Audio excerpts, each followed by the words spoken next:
Ladies and gentlemen, welcome back to the Ground and Pound podcast, best bets video for UFC Fight Night Des Moines. Sandhagen taking on Davidson Figueiredo. And we had a great night last night in the PFL, and we hope to keep that momentum rolling. So if you're enjoying the content here on the Ground and Pound podcast, hit that like and subscribe button, and let's get right into the picks. So first up for our confident parlay slam of the week, we've got a three-legger here. We've got Bo Nickel, KO or decision, double method. And I like Bo Nickel in this style matchup here against Dorinia Derrida. I think, honestly, the only way that Derrida is going to be able to win this fight is if he's able to get this fight to the floor and get a submission. But with the credentials of wrestling that Bo Nichols possesses, I don't think he's going to be able to get that fight to the ground. On the feet, I think Bo is going to be the more successful striker. I think he's not necessarily a power puncher, but still developing his striking, but should have the better striking in this style matchup. Derrida does leave his chin up in the air, and we've seen on the Contender Series that Bo Nickel does pack a little bit of pop, a little bit more athleticism. And I think if he wants to control this fight wherever it goes, his wrestling's going to enable him to do that. So I like Bo Nickel here to get it done. And I don't think he's going to win by submission purely because I think that the pure grappler, the pure submission specialist in Derrida just won't allow him to be submitted. So I think it's either going to be KO or decision here for Bo Nickel to kick us off in our confident parlay. And our second leg, we have Mason Jones taking on Jeremy Stevenson. And I like Mason Jones. He's obviously been on a great run so far in the regional scene. I think here with Jeremy Stevens, he's going to want to put on a good fight for his fans over in Des Moines. He is a Des Moines hometown guy, and I think that's going to cause him to load up. I think that's going to allow Jones to slip underneath the big shots and get takedowns, make this fight a little bit boring. But I think ultimately his wrestling is going to be the deciding factor here. And Jeremy Stevens, obviously a grizzled veteran. He's getting older, been spending a lot of time doing his boxing over in the bare knuckle fight promotion. I just think that his grappling is going to lack in this style matchup. He's going to load up and he's going to get taken down time and time again here by Mason Jones, who's looked fantastic since being cut from the UFC. I like him here as our second leg in our confident parlay. And for the main event, I like Corey Sandhagen. Honestly, this style matchup, I think it suits Sandhagen here against Davidson Figueiredo. I think wherever this fight goes, he's going to have the advantage. I think he's the better wrestler out of the two. His striking is a little bit slicker. He's obviously 5'11", Davidson Figueiredo 5'5". And I like him wherever this fight goes. I think he's got the experience. He is a student of the game, as I said on our full card breakdown on Tuesday. I just think everywhere this fight goes, he's going to have success here, and he rounds out our confident slam parlay here, the one that I put the most money on, to round us out here at plus 110 in our confident parlay. And next up, we have on the money line, Daniel Marcos. And I like Daniel Marcos in this style matchup. I think that Montel Jackson here should not be this big of a favorite. I think all the value is in the Marcos side. I think Marcos here can at 17-0, undefeated. He has a lot of confidence coming in, never tasted defeat. Montel Jackson isn't the most active fighter, so we obviously only see him in small spells inside the UFC. He comes in, he knocks out Blackshear, and I think people are obviously very high on that flash knockout that he had. But they actually have forgotten how good Daniel Marcos is. 4-0 inside the UFC, great kickboxer, great chin. And I think it will get tested in this fight against Jackson, but I just think the overall volume of Marcos is going to be what's going to win him this fight. I think he fights on the outside. I think Jackson's going to look to try to plant and land big shots, and Marcos is just going to chip away at him. We've seen Marcos attempt to mix in takedowns as well, so I wouldn't be surprised if he does that just to take the pop away from Jackson's shots early in the first round. But give me Marcos here in this style matchup. I think he wins a decision. We'll talk a little bit later on about him for the props, but I like Marcos to fight on the outside and win on the judges' scorecards here. And I think, like I said, all of the value here is in Marcos in this matchup. I think this one should be closer to a pick'em. And next up, we have Ryan Loader, plus 3.5 on the spread, ladies and gentlemen. I like Loader here. I think he can win at least one round. I actually have him sprinkled on the money line a little bit here at plus 300. But I'm going to take him here plus 3.5 on the spread. If you don't know what plus 3.5 means, it basically means that we're buying points on the judges' scorecards. So all we need is Ryan Loader to win at least one round. He can lose a 29-28 decision, and we still get paid plus 137 here. I like Loader's wrestling. I think that the wrestling here is going to be the deciding factor in this whole fight. I think with Bakoyev, he tends to load up on shots, which is going to give Loader a great opportunity to duck underneath, get the takedowns. And I think with his top control and his high-level wrestling here, Division I All-American, I think it's a 4-time Division I All-American.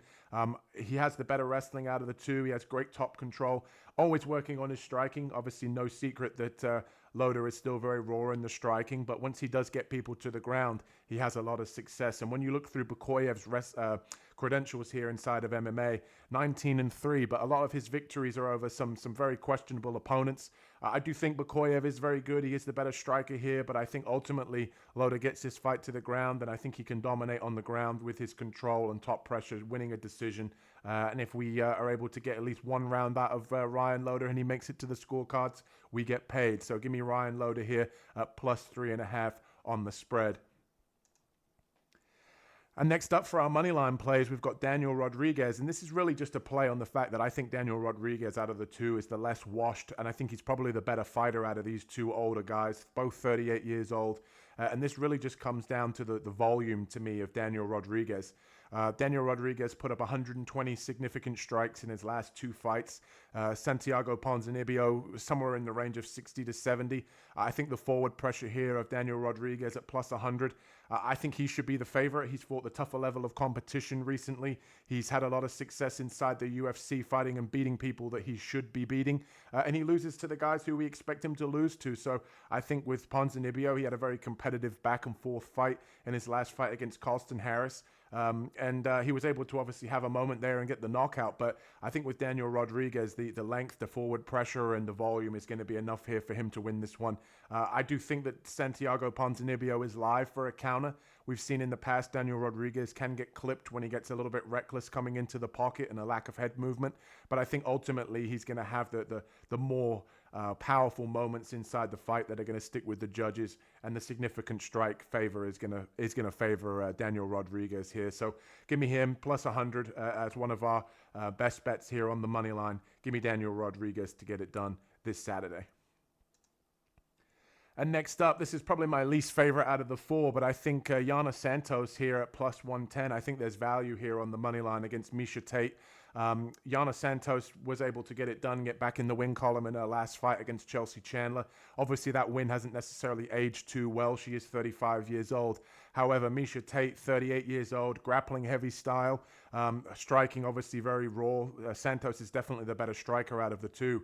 And I just can't trust a 38-year-old inactive Miesha Tate who's retired and come back to come in here and get enough takedowns on Yana Santos to win rounds over the course of a 3-round fight. I think Santos is going to do more damage. I think she's going to be the cleaner striker here and ultimately win a decision on the judges' scorecards. And Yana Santos talked a little bit about how in her previous fights that she was breastfeeding, that she was having a child, and that really interfered with a lot of her performance in her training camps leading up to previous fights. She said she's healthy, she's ready to go here. So I think at +110, give me the striker over the grappler in this style matchup to get it done. And I can't trust Miesha Tate's cardio and where her head's at inside of MMA at the moment, retiring and coming back at the age of 38. So give me Santos here. I think she wins the decision with her striking and lands the more damaging shots in this fight. And that brings us, if you haven't already seen it, guys, on the channel, my dog of the week. This is my most confident underdog on the UFC Des Moines card. And if you don't know, now you know, it is Cameron Smotherman this week. And I'm not going to go into detail about why I like Cameron Smotherman so much this week. He is my favorite underdog. If you want to get a more detailed breakdown of why I like Cameron Smotherman, go check out my other video for the dog of the week play that I released earlier on in the week. Still sitting at +110. I like him here. We've seen in the past where City does get chin checked a lot in both of his fights. Should arguably be 0-2 inside the UFC. Smotherman looked impressive in his last fight. But if you want a more detailed breakdown, go check out that other video. I like Cameron Smotherman here as my favorite underdog of the week. Texas's own should get it done this Saturday. And that brings us to the prop section for those of you that want a little bit more plus money. And like I just mentioned with Cameron Smotherman, I like him here KO at +400 here. We've seen in both of City's last two fights, Ramon Tavares and against Garrett Armfield, that his chin was being touched. He leaves his chin up in the air, quite a tall, rangy fighter. And Smotherman has the power to be able to find that chin. We saw against Jake Hadley. He does a good job of ripping to the body and coming upstairs with the left hook. I think that he's going to be able to pressure forward here and land on City's chin. I like him here, plus 400 and for the KO. And I think, honestly, with the way that City fights, he does like to keep it at kicking range. But once you get inside the boxing range here with Cameron Smotherman, I think that's going to be all she wrote. So give me plus 400 here for the KO here on Smotherman to get it done.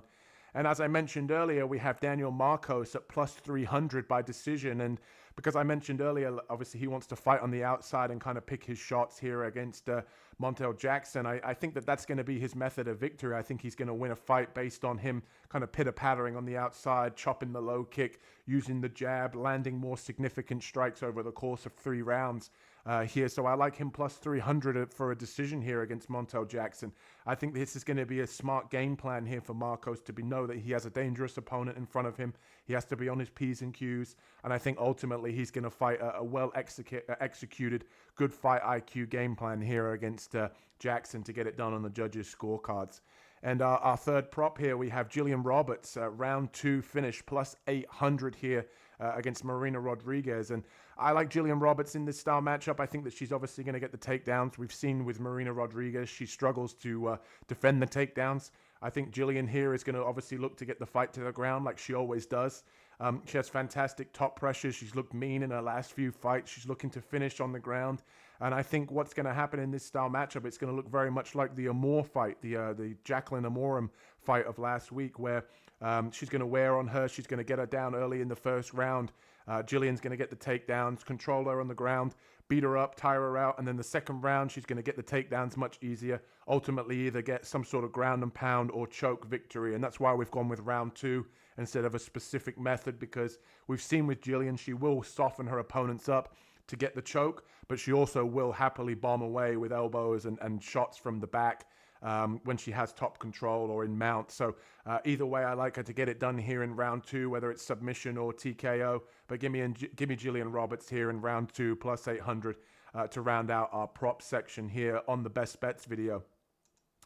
And if you haven't already, guys, and you're enjoying the content here on the Ground and Pound podcast, hit that like and subscribe button. And I have to let you know what's coming up in our next set of videos. And we have our Sunday recap, which Carlos and I do over on the channel. It's a full card recap for the whole of UFC Fight Night Des Moines, Sandhagen taking on Figueiredo. 2 guys just sitting back, chilling, talking about the fights, talking about what we've seen. We go over some of the judges' scorecards, whether we agree, disagree, some of the refereeing, whether it be poor or good. And matchups that they might want to make in the future. Very, very chill vibe over there. And like I said, if you haven't hit the like and subscribe button already, we appreciate all of the love and support. And we'll see you in the next video. Peace.